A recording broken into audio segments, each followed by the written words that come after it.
바울은 이제 에베소 교회에 편지를 합니다. 이제 갇혀 있는 상태였지만 그 교회를 향한 그 하나님의 사랑을 그들에게 전해주는데, 그것에 대해서 그가 말하기를 내가 하나님의 은혜의 경륜을 너에게 전하였다, 이렇게 말합니다.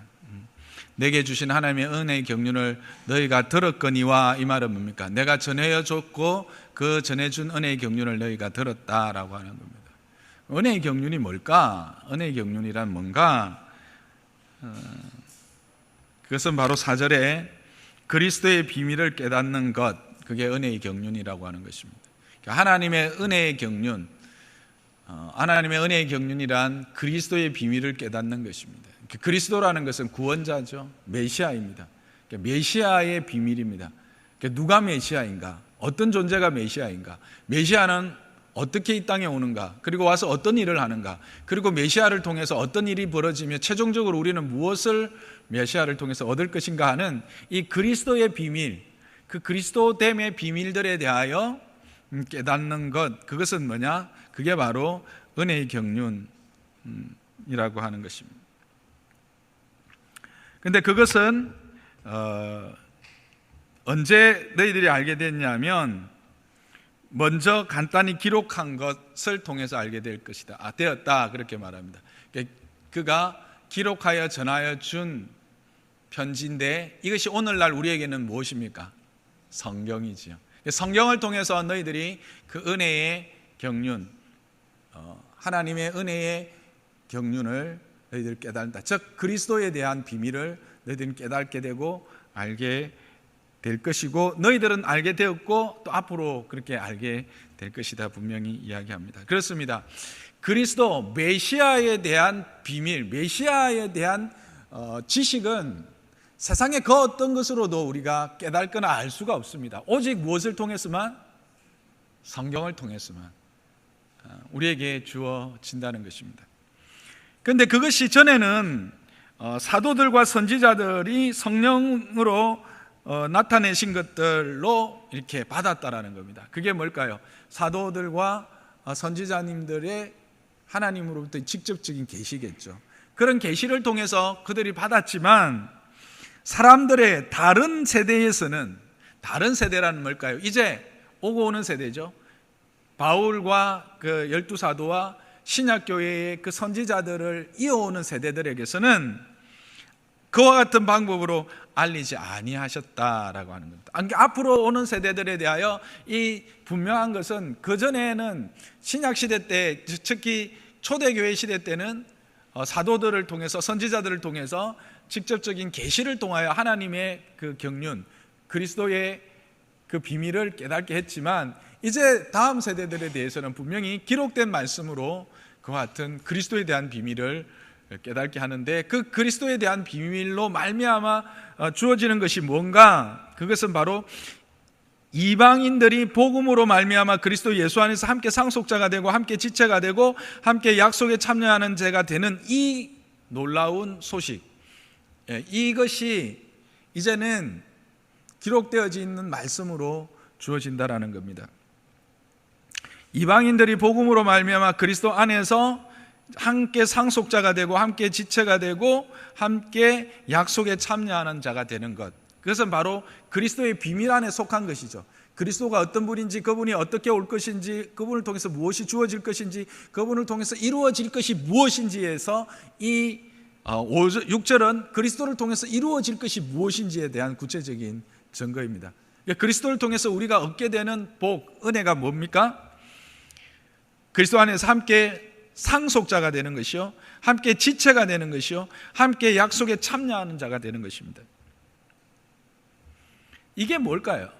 함께 상속자가 되고 지체가 되고 약속에 참여가 되는 이 공동체가 교회이죠.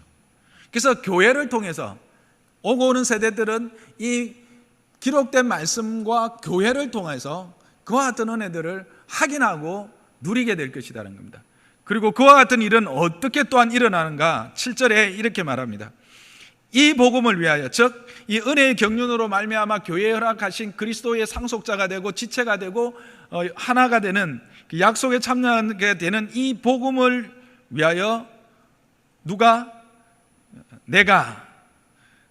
내게 주신 은혜, 하나님의 은혜의 선물을 따라 내가 일꾼이 되었다. 즉 복음에 부름받은 일꾼을 통해서 하나님들은 그 일들을 이루어 가실 것이라는 겁니다. 그러면서 이것은 언제부터 있었던 것인가? 그것은 9절에 영원부터 만물을 창조하신 하나님 속에 감추어졌던 비밀이다, 그렇게 말하고 있습니다. 그래서 우리가 지금 누리고 있는 이 교회, 우리가 그리스도의 지체로서 함께 모여서 하나님의 상속자가 되고, 그리고 그리스도의 지체가 되어서 그와 함께 약속에 참여한 자, 예수 그리스도를 통해서 주신 그 참 약속, 하나님의 약속, 하나님의 자녀됨의 그 복의 약속을 누리게 된 그 비밀의, 그것은 감추어졌던 것인데, 언제부터? 영원전부터 감추어졌던 것인데 이제 그것이 드러나게 될 것이라는 겁니다. 누구를 통해서? 교회를 통해서, 기록된 말씀을 통해서, 또 그 말씀을 가지고 이방에 나아가서 헌신하는 자들을 통해서 그렇게 이루어질 것이다 라고 하는 것입니다. 그러면 경륜이라는 뜻이 뭔가 하는 거예요. 오늘 이 단어에 보면 경륜이라고 하는 것이 계속 나오는데, 은혜의 경륜을 따라서 이루어진다라고 했을 때 이 경륜이라는 게 뭘까? 의미는 이런 것입니다. 계획이라는 뜻이 있고 또 시행이라고 하는 뜻이 있습니다. 즉 하나님의 은혜의 경륜이라는 것은 하나님의 은혜 안에서 계획되어진 일들이 실현되어진다는 겁니다. 그런데 그것이 언제? 만세전에부터 감추어졌던 것들이 이제 드러나게 된다는 것은, 이것이 하나님의 경륜은 역사 위에 펼쳐질 것이라는 겁니다. 하나님의 역사를 따라서 그 경륜이 완성되어지고 갈 것이라는 것입니다. 하나님의 역사는 어느 한순간 딱 이루어져서 완성되는 게 아니라 이 땅에 허락되신 그 역사와 함께 하나님의 나라는 점점 완성되어지고 온전해져질 것이다 라고 하는 것을 지금 말씀하고 계시는 것입니다.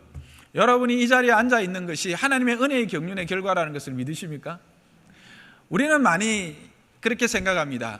내가 장류에 이사를 왔고, 내가 장류에 이사 와서 이렇게 둘러보다 보니까 장류 호산나 교회가 있었고, 그래서 등록했고, 아니 나는 딴 교회 잘 다니고 있었는데 내가 뭐 이런저런 일 때문에 내가 그냥 이 교회에 오게 되었고, 이런저런 이유로 여러분은 이곳에서 함께 예배드리게 되었고 장로 호산나 교회에 등록하게 됐다는 생각을 하실 것입니다. 여러분의 의지의 결과일까요? 여러분의 선택의 결과일까요?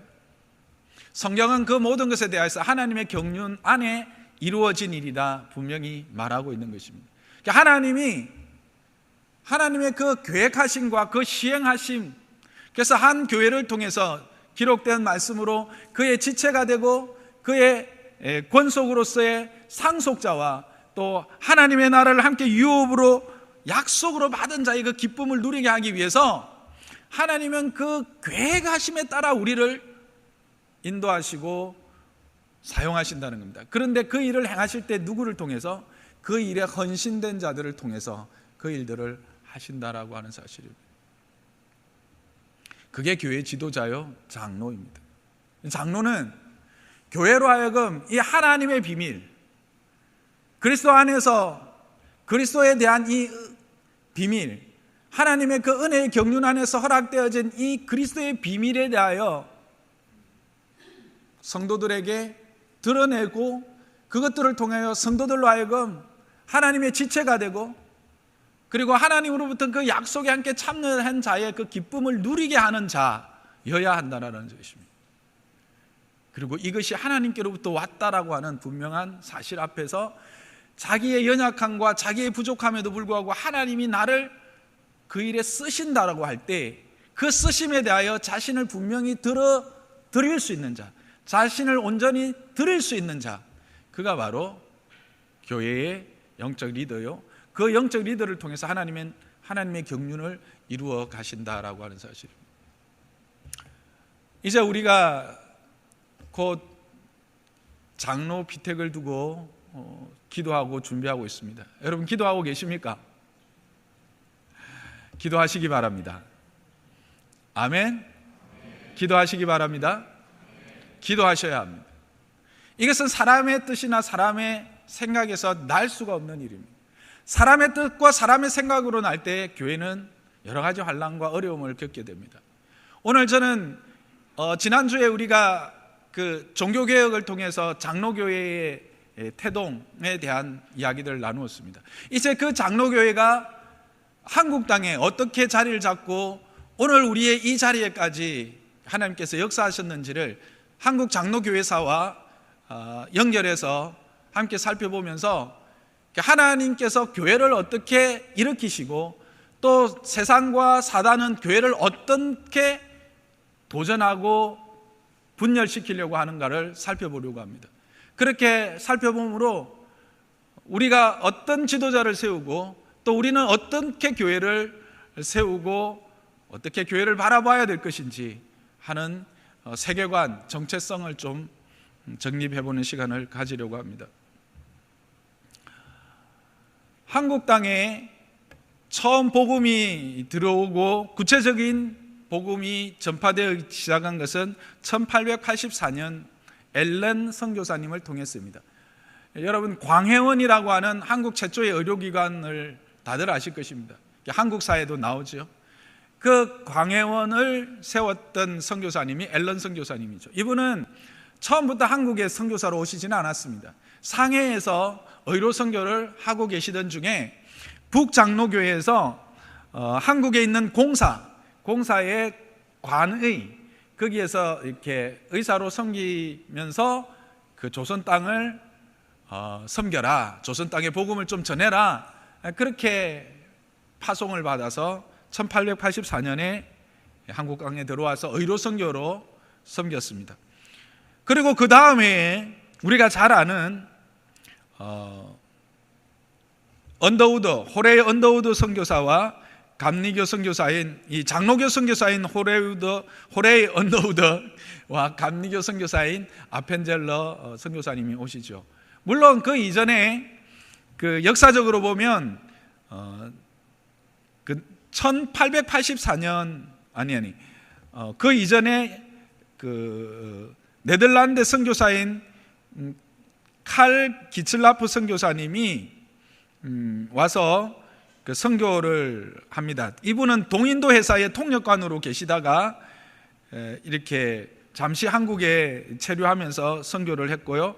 또 우리가 아는 1866년 토마스 선교사님, 그 대동강으로 올라왔던 미국 상선 제너럴 셔먼호 타고 왔다가 불타가지고 순교하시죠. 그러면서 이제 한문으로 된 성경을 이렇게 전달해 줬는데 어떤 사람이 그걸 이제 벽지로 바르고 그 누워서 보다가 이렇게 하나님을 만났다는 이야기가 전해지죠. 그 토마스 선교사님 같은 그 선교사님들이 있었지만 실질적으로 이 땅에 발을 딛고 장기간 동안 체류하면서 선교를 시작한 것은 앨런 선교사님과 그 이후에 들어온 언더우드 그리고 아펜젤러 선교사님부터라 할 수 있습니다.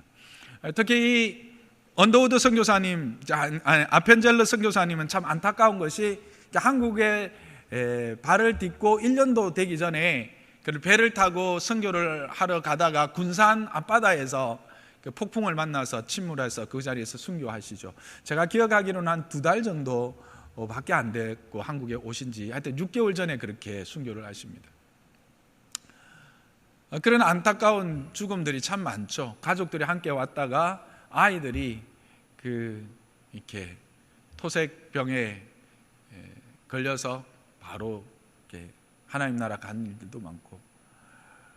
근데 이제 언더우드 선교사님 같은 경우에는 처음에 인도 선교를 하려고 준비를 하고 있었죠. 근데 그때 이제 조선으로부터 편지들이 옵니다. 이런 땅이 있다. 동쪽의 끝이다. 당신들이 와서 선교를 좀 해주면 좋겠다. 그런 이야기를 들었지만 그거에 대해서 이렇게 갈등하고 있을 때 기도하던 중에 성령께서 그 마음에 너는 왜 조선을 향해서 선교하러 떠나지 않느냐, 이런 음성을 듣게 됩니다. 그래서 언더우드 선교사님 같은 경우에는 인도로 선교 가시려고 하다가 조선으로 선교하러 오시죠.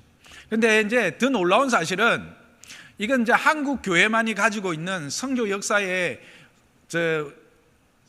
이 지구상에 있는 모든 선교 역사의 정말 특이한 부분인데, 선교사님들이 한국에 선교하러 들어오는 그때에 조선의 말로 되어져 있는 성경을 들고 들어왔다는 사실입니다. 1885년에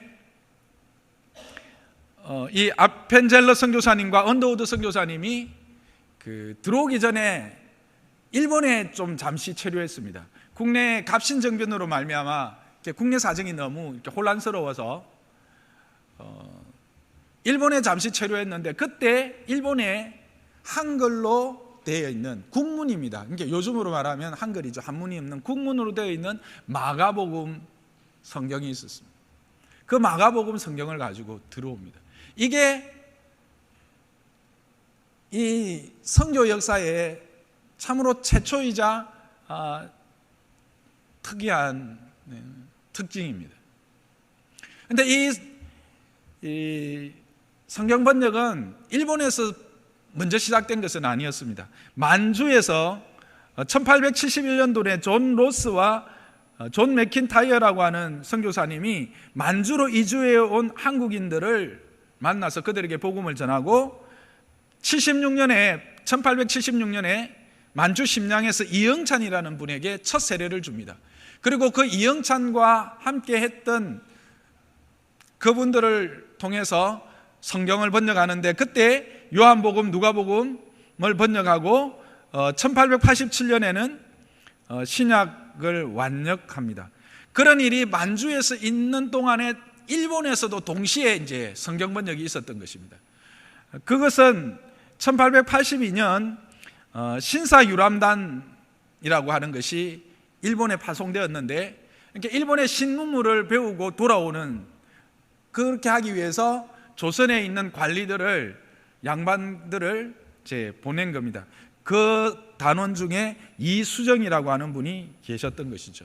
이수정이라는 이분이 농업에, 한국 이 조선 땅을 새롭게 개혁하고 일으키기 위해서는 농업이 정말 필요한 건데, 이 농업 기술에 관심이 많아서 세계적인 농학자였던 쯔다센이라고 하는 분을 만나게 됩니다. 근데 이 쯔다센이라는 분을 통해서 복음을 전해 듣고 세례를 받게 됩니다. 그 이야기를 다큐멘터리로 제작한 것이 있습니다. 짧게 편집했는데 한번 보시겠습니다.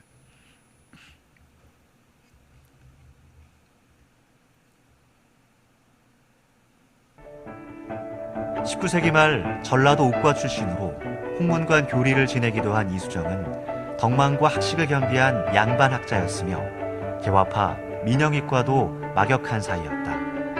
민비의 생명을 살린 공로로 제2차 신사유람단 비수행 자격을 얻게 되고 박영호 수신사 일행과 일본 요코하마로 향하게 된다. 평소 일본의 선진 농업 정책에 관심이 많았던 이수정은 일본에 도착하자마자 대표 농학자 쯔다센을 만나게 되는데, 그와의 만남은 이수정 일생일대에 큰 변화를 가져오게 된다. 쯔다센과 대화를 하면서 쯔다센이 이제 이수정에게 이 방 안에 켜진 불은 공자의 불빛이라고 한다면은 이 책 안에 있는 빛은 온 누리를 밝히는 태양과 같은 분이 여기에 있다. 그러면서 성경을 주니까 그 성경을 읽고 일본에 온 지 7개월 만인 1883년 4월 29일 부활절, 세례를 받기에 이르른다. 그가 세례를 받은 로케치초 교회는 현재 시바교회로 이름이 바뀌었다. 이곳에서 이수정은 하나님을 자신의 구주로 시인했다. 그의 드라마틱한 신앙 체험과 결신의 결과이자 일본에서 이루어진 한국인 최초의 개신교 세례였다. 이제 민족을 살릴 수 있는 길이 농업기술이나 서양 문물의 도입이 아닌 복음화라는 길을 확신한 이수정은 조선의 복음화를 위해 헌신하기로 마음먹는다. 첫 번째로 그가 선택한 사역은 성경 번역. 그는 먼저 한문 성서에 조선어로 토를 달아 현토 한한 신약 성경을 번역했으며, 한자를 모르는 조선 백성을 위해 순수 우리말 성경 번역에도 착수한다. 그는 장수가 가장 짧은 마가복음을 골라 번역을 시작했고, 1885년 2월 드디어 마가전 복음서 천부가 발행되었다. 이 성경이 바로 언더우드와 아펜젤러가 제물포에 도착했을 때 가지고 왔던 성경이다. 이수정은 그렇게 한국 선교의 첫 발을 내딛는 선교사들의 동역자가 된 것이다. 그 후 이수정은 신약전서, 마태전, 누가전, 요한전, 사도행전 등을 탈거했고, 감리교 교리문답서, 천도소원, 랑자회기 등을 번역했다. 비록 출판이 되진 않았지만 이들 번역본은 후대 한글 성격 번역 과정을 위한 값진 선물이 아닐 수 없었다. 이수정이 조선 선교를 위해 선택한 두 번째 사역은 편지였다. 미국 교회에 서신을 보내 조선 선교의 필요성을 호소하기 시작한 것이다. 이 서신으로 이수정은 자신의 민족에게 복음을 전해달라고 요청한 조선의 마게도니아인이라 불리게 된 것이다. 이수정은 또 동경으로 유학 온 학생들을 전도하고 신앙 공동체를 만들어 갔다. 이수정을 통해 세례를 받는 유학생들은 늘어났고, 이수정은 그들과 함께 주일학교를 개설했는데, 이런 자생적 신앙 공동체가 동경 한인교회의 시작이었던 것이다. 동경 YMCA 기독 청년회 또한 이수정이 전도한 유학생들을 시작으로 그 명맥을 이어온 곳으로 일본으로 공부하러 오는 유학생이 많아지면서 동경 YMCA는 그들의 주일 예배 처소로 사용되기도 했다. 후일 동경 YMCA는 독립운동에도 가담해 28 독립선언을 하기도 했는데, 이는 우리나라의 3.1 독립선언보다 20일 앞선 것으로 이를 통해 한국의 독립운동가들에게 큰 용기와 자극이 되기도 했다. 이수정이 일본에 머물렀던 기간은 겨우 4년. 결국 그는 1886년 5월 본국으로부터 귀국 종영을 받고 귀국길에 오른다. 귀국 후 이수정은 오래지 않아 운명을 달리했다. 그의 죽음에 대해서 자세히 알려지지 않아 여러 가지 의견이 있지만, 기독교 학자들은 그의 순교에 무게를 두고 있다. 그의 마지막은 정확히 알 수 없지만 확실한 것은 그의 삶을 불사른 헌신이 이 땅에 복음의 초석이 되었다는 것이다. 그가 사망한 지 얼마 후 한글로 번역된 신약성서가 드디어 조선 성도들의 손에 전해졌다. 이것은 존 로스 선교사와 이수정이 최초로 한글로 번역한 것이었다. 비록 이수정은 이 세상을 떠나갔지만 그가 남긴 말씀의 씨앗은 암흑 속에 갇혀있던 이 땅을 밝히는 등불이 되어 우리를 영생의 길로 인도했다. 조선의 마게도니아인 이수정. 그는 분명 이 땅을 위해 부르시고 세우시고 사용하신 하나님의 사람이었다. 오늘 우리가 본문에서 보았던 것처럼 바울이 말한 것, 그리스도의 비밀에 대하여 하나님의 경륜을 적은 그 말씀, 기록된 말씀과 그 일에 헌신된 자들을 통해서 하나님이 이방인 가운데 빛으로 나타나게 하셔서 그 이방인들이 그리스도와 함께 하나님의 상속자가 되고 그의 지체가 되고 그의 약속의 참여자가 된다라고 하는 이 놀라운 소식을 알게 되고 그것을 누리게 될 것이다라는 사실을 이제 한국 땅에서, 이 조선 땅에서 시작하고 있는 모습을 보게 됩니다. 그뿐만 아니라 이제 한국 선교의 또 특이한 점은, 보통은 선교사님들이 들어와서 그 교회를 짓는데 한국에는 최초의 교회가 한국인에 의해서 지어졌다라고 하는 사실입니다. 앞에서 말씀드렸던 만주에서 그렇게 복음을 듣고 성경을 번역했던 분들과 함께 신앙생활을 하고 그 성경을 이렇게 판매하던 분이 있었는데, 그분이 서상륜이라는 분이었습니다. 이 서상륜이라는 분이 1883년입니다. 1883년 황해도 소래에 소래교회를 세운 것입니다. 그래서 이것이 이제 한국에 최초로 세워진 개신교 교회가 되죠. 이렇게 한국 교회는 참으로 그 하나님의 은혜의 방편이라고 하는 말씀과 교회가 우리 스스로에 의해서 세워지고 번역되어지는 놀라운 은혜를 하나님께서 우리에게 허락하여 주셨죠. 그 결과로 한국에는 놀라운 부흥들이 일어나게 됩니다. 그 부흥의 불쏘시개가 된 것 중에 하나가 네비우스 선교사님이 그 제시한 선교 정책이었습니다. 이 네비우스 선교사님은 중국에서 선교를 하셨던 분인데, 이제 조선 땅에 어떻게 하면 하나님의 나라 바른 교회들을 세워갈 수 있을까 이렇게 초청을 해서 세미나를 했는데, 거기에서 네비우스 선교사님을 통해서 제시된 것이 자립보급, 자립선교, 자립정치입니다. 쉽게 이야기하면 모든 것을 스스로 헌금을 통해서 자신들이 내어진 헌금으로 자신들의 교회를 세우고 그게 안에서 지도자를 세우고, 그리고 그들을 통해서 지역을 전도하고, 그리고 그 안에서 지도자들을 스스로 세워서 교회의 정치를 해나가는 자립보급, 자립선교, 자립정치를 거기서 함께 결의하게 된 것입니다. 그 결의에 따라서 가장 먼저 한 것이 평양신학교를 세우는 것이었습니다. 지도자를 세워야 되기 때문에.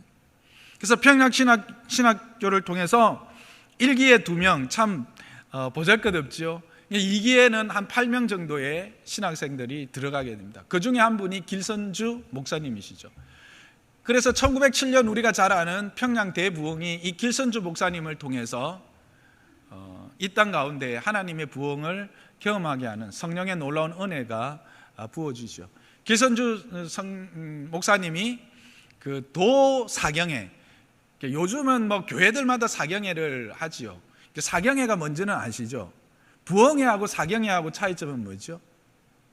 사경회는 철저히 말씀을 가지고 말씀을 공부하는 집회이고, 부흥회는 은사 집회라든지 이런 같은 그들을 부흥회라고 합니다.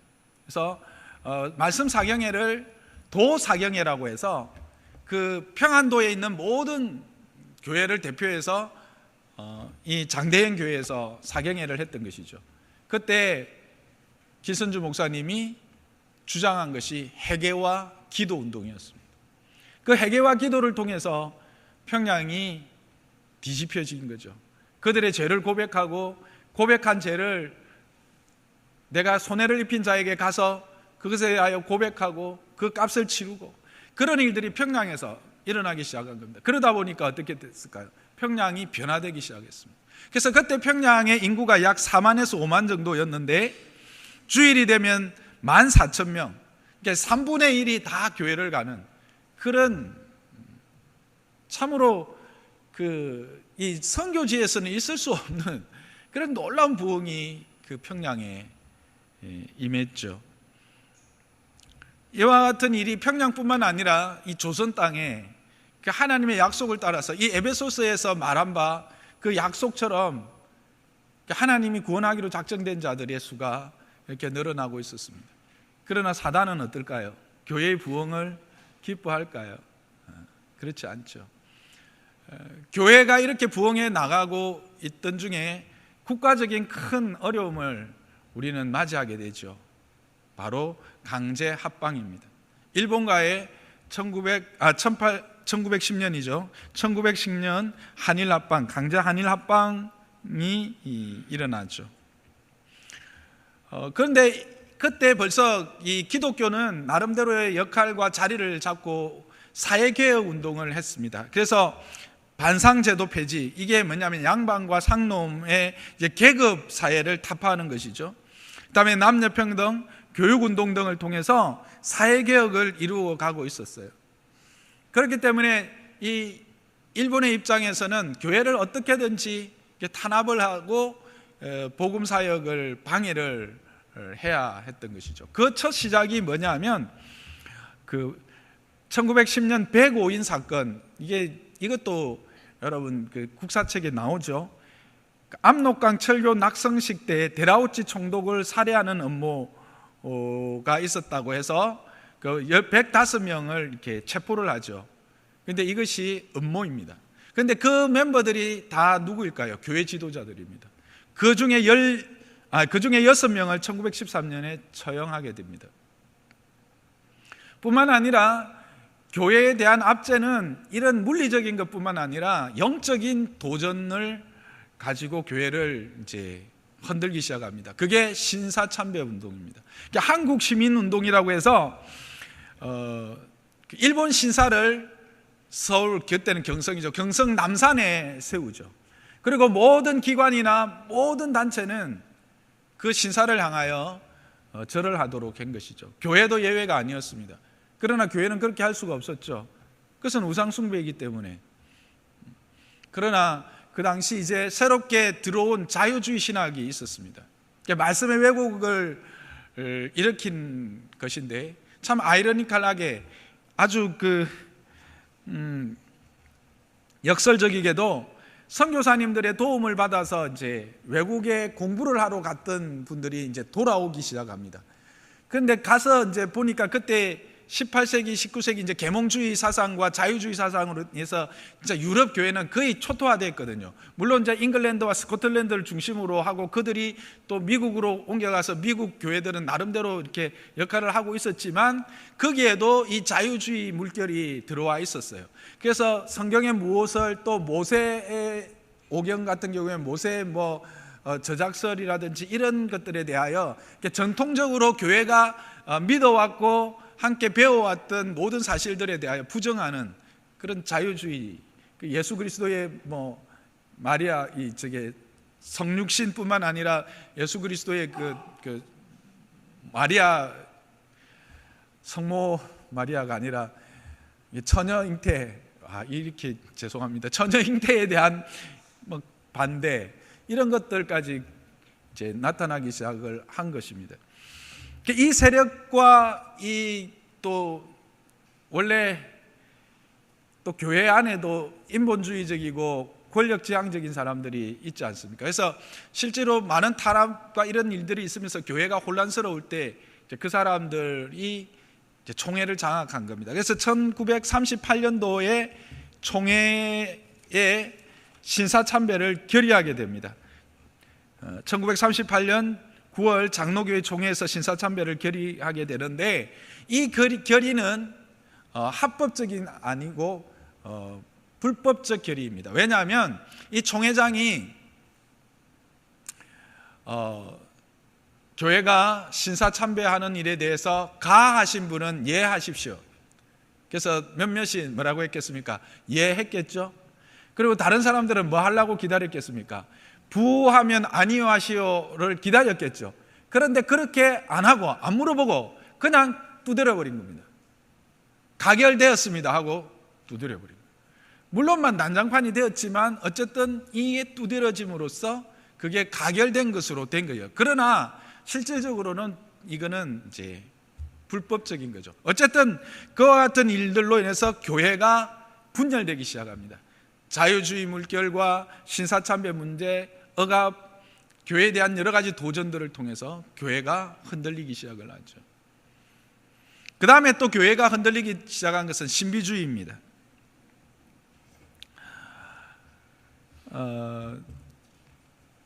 하나님께서 오늘날에도 그의 능력으로 연약한 자들을 고치시는 것을 믿으십니까? 하나님의 치유하심과 은혜 주심이 오늘날에도 나타나는 것을 믿으십니까? 그렇습니다. 분명히 하나님의 이 신유의 은사는 하나님이 주신 큰 은혜요, 은혜의 방편인 것은 사실입니다. 그런데 이것이 과도해지면 신비주의로 흐를 수 있는 위험이 있는 일이기도 합니다. 그 일이 이제 한국 교회에 나타나게 된 것입니다. 실제로 이렇게 신유의 은사가 이렇게 나타난 것은 김익두 목사님으로부터 시작합니다. 이게 역사적인 기록인데요. 1919년 12월 달입니다. 경북 달성군에 있는 현풍교회, 여기 현풍교회입니다. 우리 대구 갈 때 현풍교회에서 김익두 목사님이 집회를 하시던 중에 10년 전에 이렇게 턱이 떨어지니까 이게 밥을 못 씹잖아요. 그래서 누워서 늘 밥을 먹던, 그래서 이렇게 구걸하면서 살 수밖에 없던 분이 계셨는데 박수진이라고 하는 분입니다. 이분을 김익두 목사님이 안수를 했는데 이게 턱이 턱 붙어버린 거예요. 그러면서 정상적으로 되기 시작했고, 그때부터 이 김익두 목사님을 통해서 많은 신유의 은사들이 나타나기 시작합니다. 그러자 사람들이 어떻게 생각했냐면, 신유의 은사가 나타나는 집회만이 성령의 역사가 있는 집회요, 하나님이 함께하는 집회라고 생각하게 된 겁니다. 신유의 은사가 안 나타나면 그는 하나님의 은혜가 없는 집회요, 역사가 없는 집회라고 생각하기 시작한 거죠. 그런 이제 왜곡들이 일어나면서 거기에 편성해서 많은 이상한 집단들이 일어났는데, 그 중에 이용도라고 하는 감리교 목사 한 분이 자신이 신비적이고 신지적 경험을 통해서 하나님과 하나가 되었다고 주장하기 시작합니다.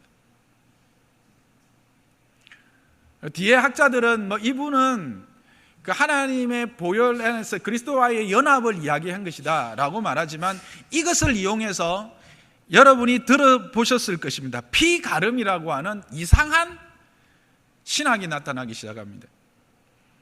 황국주라고 하는 사람이 이것을 이용해 가지고, 이 목사님은 곧 일찍 돌아가십니다.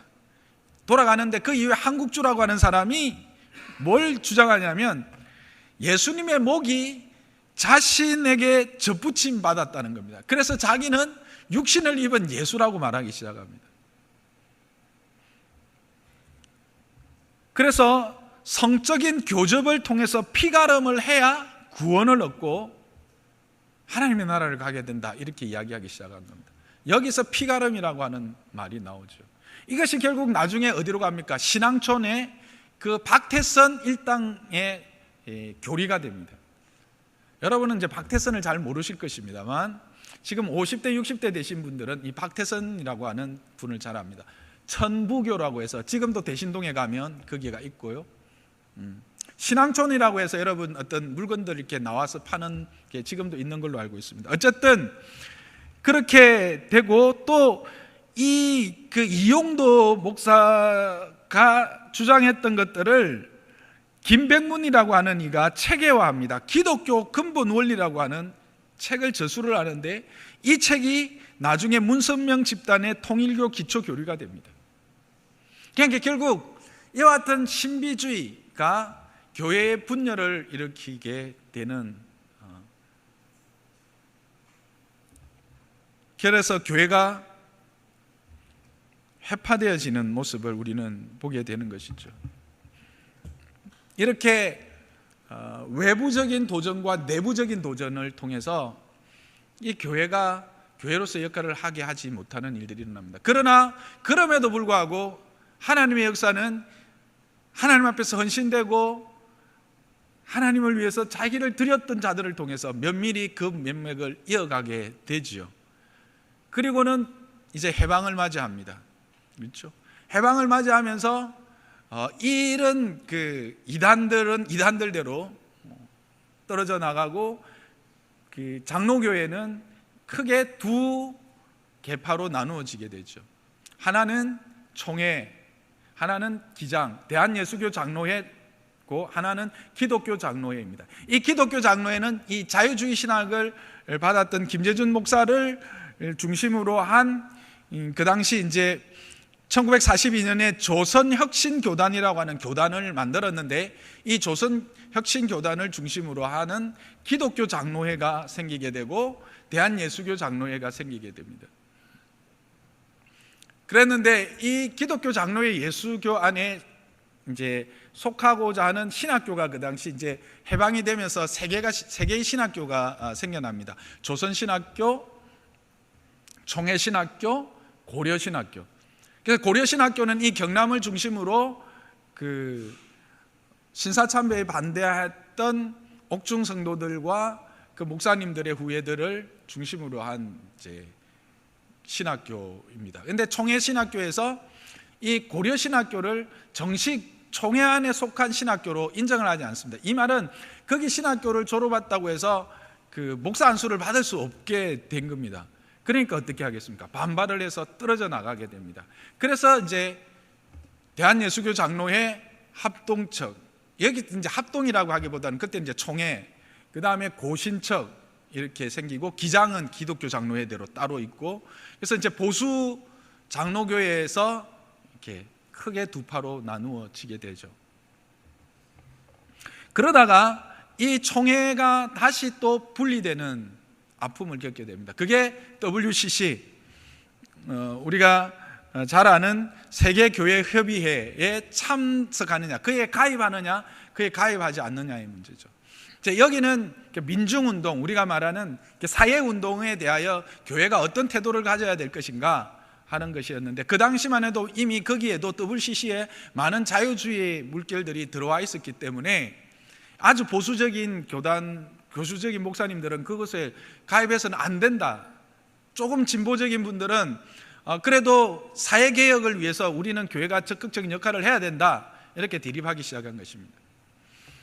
그때 이제 WCC 측에 가입해야 된다라고 말하고 대표했던 목사님이 우리가 아는 한경직 목사님이고, WCC에 가입해서는 안 된다라고 주장하면서 그 당시 총회장이었던 분이 노진현 목사님이라고 하는 분이 계십니다. 노진현 목사님은 그 당시 부산에 있는 중앙교회를 담임하고 계셨던 분입니다. 그때 총회장이셨기 때문에 어떻게 하든지 이것이 분열되지 않도록 애를 썼지만 결국은 두 총회가 나누어지게 됩니다. 그래서 우리가 알고 있는 통합과 합동과 통합이라고 하는 교단으로 나누어져서, 장로교회는 보수측 장로교회는 크게 이제 합동, 통합, 고신이라고 하는 세 교단으로 나누어지게 되죠. 그런데 여기에서 이제 이 교단으로 나누어지다 보니까 교단들끼리 경쟁을 하기 시작합니다. 교단의 확장을 위해서. 하나님께서 은혜를 주셔서 70년대부터 한국 교회가 이렇게 부흥을 경험하는데, 그때 그 교회로 들어오는 자들을 이 말씀에 따라서 하나님의 경륜에 대하여, 그리스도의 비밀에 대하여 가르치고, 그들로 하여금 그 교회 안에서 하나님의 상속자요, 그리스도의 지체이며 하나님의 약속을 이어갈 자라고 하는 이 놀라운 은혜의 복음들에 대하여 가르치기보다 숫자에 대한 관심이 많아서 5천 교회, 만 교회 만들기 운동, 그렇게 팽창주의를 지향하게 됩니다. 그러다 보니까 어떻게 될까요? 사람에게 힘이 모여지게 되는 거죠. 그러니까 교권주의가, 사람 중심의 교권주의가 팽배하게 되어진 겁니다. 그러던 중에 이렇게 교회가 비대하다 보니까 갈등들이 일어나서 이 총회신학교 안에서 다시 분열이 일어납니다. 여기서부터 여러분들이 잘 모를 건데, 이제 방배동 측과 그 다음에 사당동 측, 그러니까 사당동에 원래 총회신학교가 있었고, 이제 방배동에는 이 비주류 되는 분들, 박형룡 박사님이라고 한국 교계의 아주 유명한, 그리고 한국 교회 신학의 뿌리를 내린 박형룡 박사님이 계십니다. 그 박사님의 아들이 박아론인데, 이 박아론 목사를 총회장으로, 이사장으로 세우는 그 방배동 신학을 신학교로, 이렇게 신학교가 두 개가 나누어집니다. 또 나누어진 신학교들끼리 뭘 경쟁하냐면, 이제 나누어졌으니까 또 세를 불려야 되겠다 해서, 세를 불리려면 신학생들을 많이 받아들여서 교회를 많이 만들면 되겠다고 생각한 겁니다. 그래서 자격이 없는 신학생들을 막 받아들이기 시작합니다. 지금은 많이 사라졌지만 한때 한국의 어떤 신학교에는 1년에 신학생들이 700명, 800명씩 갔습니다. 거기서 MDBA, 그 정부에서 인정해 주는 신학생은 200명밖에 안 됩니다. 그런데 디플로마라고 해서 그냥 그 연수원 자격증만 있는데, 그러나 안수를 줘서 그 목사가 되게 할 수 있는 그런 분들이 막 700명씩, 어떨 때는 800명씩 들어가게 된 거죠. 참 그것이 참 안타깝게 그렇게 됐는데, 그렇게 하다 보니까 학생들이 거기에 대해서 반기를 들고 일어난 겁니다. 어떻게 이렇게 할 수 있느냐, 이렇게 인본주의적으로 움직여서 교회의 순결과 하나님의 나라를 위한 이 일들이 이루어질 수 있겠느냐 하고, 이제 총신 사당동 측에서 학생들이 이제 들고 일어난 게 그 일을 대표했던 이제 사람들에 대해서 학교가 교수에 의해서 그들을 제적시켜라. 특히 대표는 제적 처분시켜라고 하는 그 총회에 그때 이제 교권을 잡았던 이모 목사님이 이렇게 압력을 넣기 시작한 겁니다. 그분이 실질적으로 그 당시 이 총회 측의 모든 문제들의 핵심에 있었어요. 그랬는데 교수회의에서 그럴 수 없다. 우리는 이렇게 그 학생들을 정말 바른 진리 위에서 가르칠 수 없는 이런 교권주의 하에서는 그 교수 생활을 할 수 없다고 하는 그 네 분의 교수님들이 스스로 학교를 나옵니다. 신윤복 교수님을 비롯해서 네 분의 교수님들이 따로 총신대학에서 나옵니다. 스스로. 그런데 이제 학생들이 우리는 선생님에게 배우겠습니다. 이렇게 된 겁니다. 우리는 학교고 뭐고 필요 없고 우리는 하나님 앞에서 배워서 하나님의 사람 쓰시는 사람이 되면 좋겠습니다 하고 선생님들이 우리를 가르쳐 주세요 해서 학생들이 찾아가서 교수님들을 데리고 남서울교회 지하실에서 이제 신학교가 시작됩니다. 그게 바로 합동신학대학교입니다. 합신이 그렇게 태동됩니다. 그러니까 합신이라고 하는 교단은 그러니까 끝까지 이 하나님의 진리의 말씀 앞에서 그 진리를 부여잡으려고 하는 소수자들의 모임이라고 할 수 있습니다.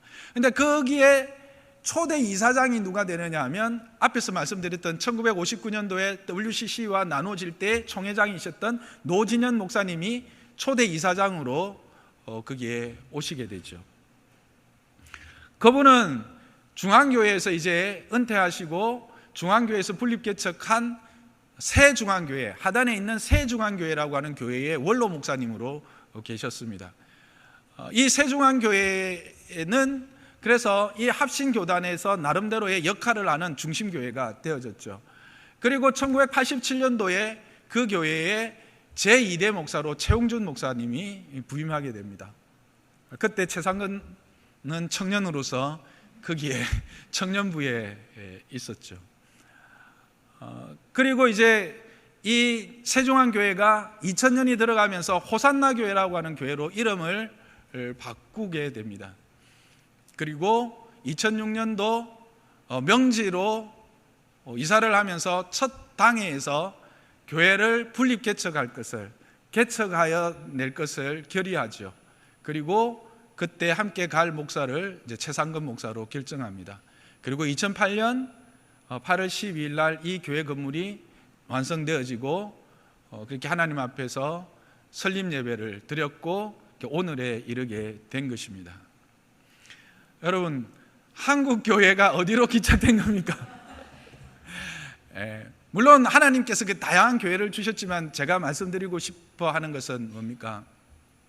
앞에 우리가 이수정 성도, 그는 뭐 직분이 없었습니다. 성도였습니다. 그리고 4년 만에 한국에 돌아와서 어떻게 세상을 떠났는지도 모를 만큼 그렇게 사라지신 분이십니다. 그러나 그가 거기에서 이 부름받은 이방인을 향한 하나님의 은혜의 경륜에 참여할 자로 부름받았을 때 그가 기쁘게 헌신한 결과로, 그리고 언더우드 선교사와 아펜젤러 선교사님, 그들은 실제로 미국 땅에서 엘리트 중에 엘리트입니다. 그 당시에 대학을 나오고 의사가 되고, 그것은 정말 우리가 19세기 그 구한말을 생각해 보십시오.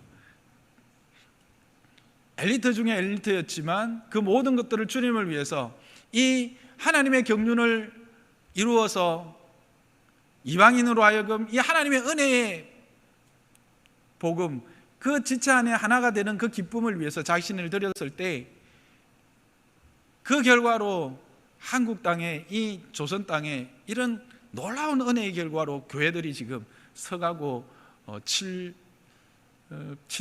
800만의 성도가 있는 교회가 되어졌습니다.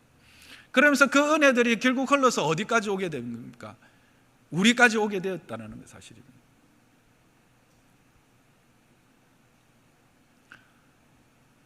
저는 여기서 말씀드리고 싶은 것은 뭐냐 하면, 하나님의 그 은혜의 경륜은 그 시대에 그렇게 헌신된 한 사람을 통해서 하나님은 이어가신다라고 하는 사실입니다.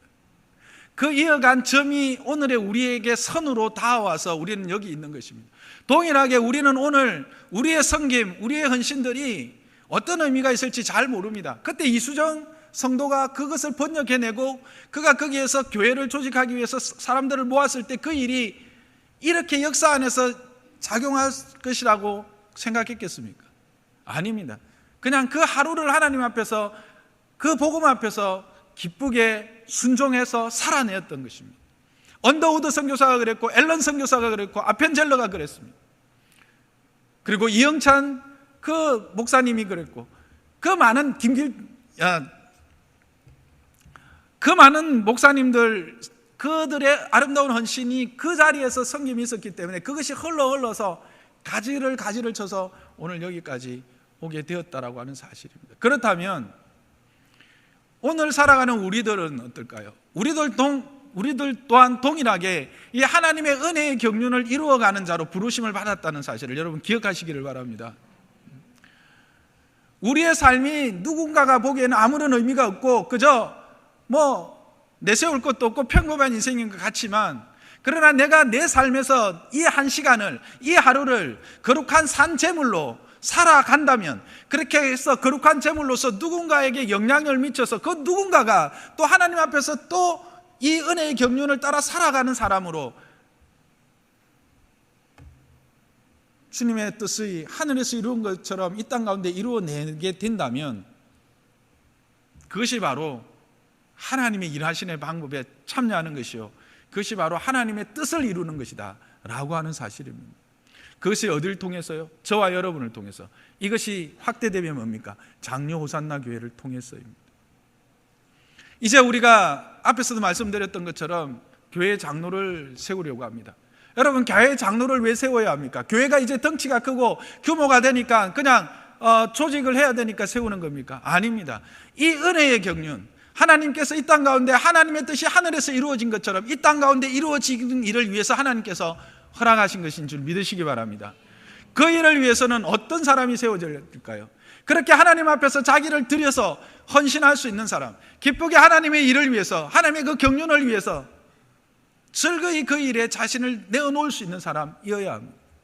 그리고 그렇게 헌신하고 할 때에 반드시 교회는 내적이나 외적인 시험과 도전을 당하게 됩니다. 세상의 도전을 내부적인 여러 가지 말씀의 왜곡이라든지 우리 안에서 잘못되어진 생각들로 말미암아 도전들을 받게 되어질 때, 분명한 하나님의 말씀을 가지고 이것이 참된 것이요 옳은 것이다라고, 이것은 잘못된 것이고 그릇된 것이라 회복해야 될 것이라고 하는 것을 제시해 줄 수 있어서 성도들로 하여금 바른 길을 갈 수 있게 하는, 목양할 수 있는 능력이 있는 사람. 7이라는 것이 그것입니다. 7이라는 것이 그냥 사람으로 하여금 수찬 정지, 교회 몇 개월 예배 오지 마, 이게 벌을 이렇게 내리는 것이 이게 7위가 아닙니다. 7위 권징의 진정한 의미는 교회의 교회됨과 말씀의 순수함, 이 복음의 순결함을 지켜나갈 수 있도록 성도를 세워나가는 것이 7위와 권징의 핵심인 것입니다. 그럴 수 있는 준비된 자가 세워져야 된다고 하는 사실입니다. 그래서 지난주에도 말씀드렸듯이 장로는 가르칠 수 있는 자여야 합니다. 말씀에 깨어있는 자여야 합니다. 성령에 깨어있는 자여야 합니다. 이 하나님의 경륜, 어제의 하나님의 일하심이 오늘 지금 여기에서 동일하게 역사하시지만 이것이 또한 우리를 통해서, 나를 통해서 내일로 연결되어질 것이라고 하는 이 역사의식을 가지고 교회를 바라보고 성도를 바라보고 그렇게 한 시간 한 시간을 견뎌내주고 함께 웃어주고 울어주고 그렇게 달려갈 수 있는 사람, 그게 바로 장로여야 된다라고 하는 사실을 여러분과 나누고 싶었던 겁니다. 하나님은 하나님의 일을 행하실 때 부계획적으로 행하시지 않습니다. 창세전부터 계획하신 그 경륜, 그의 계획을 따라 시행하십니다. 그것이 하나님의 경륜입니다. 근데 그 경륜을 이루어 가실 때 하나님은 그 일에 헌신된 자들 통해서 일하시고, 신약시대 때는 그 헌신된 자들을 함께 교회라고 하는 공동체로 불러서 그 하나님의 상속자의 복과 그 지체된 자의 복, 또 그 나라의 약속을 함께 이어갈 복들을 누리게 하십니다. 저는 장로산나 교회를 통해서 저와 여러분을 그 일에 부르셨다고 확신합니다. 그리고 이제 그 일을 더 분명하고 하나님 기뻐하시는 일들로 이루어가기 위해서 이제 장로를 세우게 될 것입니다. 그럴 때 우리는 어떤 일을 선택해야 될까? 이 역사적 의식이 있는 자, 하나님의 경륜 안에서 이 역사적 의식을 가지고 교회를 바라보고 성도를 바라보고 하나님의 일을 바라볼 수 있는 자가 세워지기를 우리는 기도해야 하는 것입니다. 그리고 우리는 그런 자를 세워야 하는 것이죠. 그리고 교회가 내적 외적인 환난과 시험을 당할 때에 그 일에 대하여 분명한 기준을, 성경적 기준을 제시하고 교회를 세워나갈 수 있는 믿음과 지혜와 덕이 갖추어진 자, 그런 자가 세워져야 하는 것입니다. 저와 여러분이 그런 분을 세우기 위하여 지금부터 기도하는 자가 되기를 주님의 이름 부탁드립니다. 그래서 장로산나교회가 하나님의 은혜 안에서 새롭게 하나님의 뜻을 이루어가는 복된 공동체로 세워지기를 주님의 이름으로 축복합니다.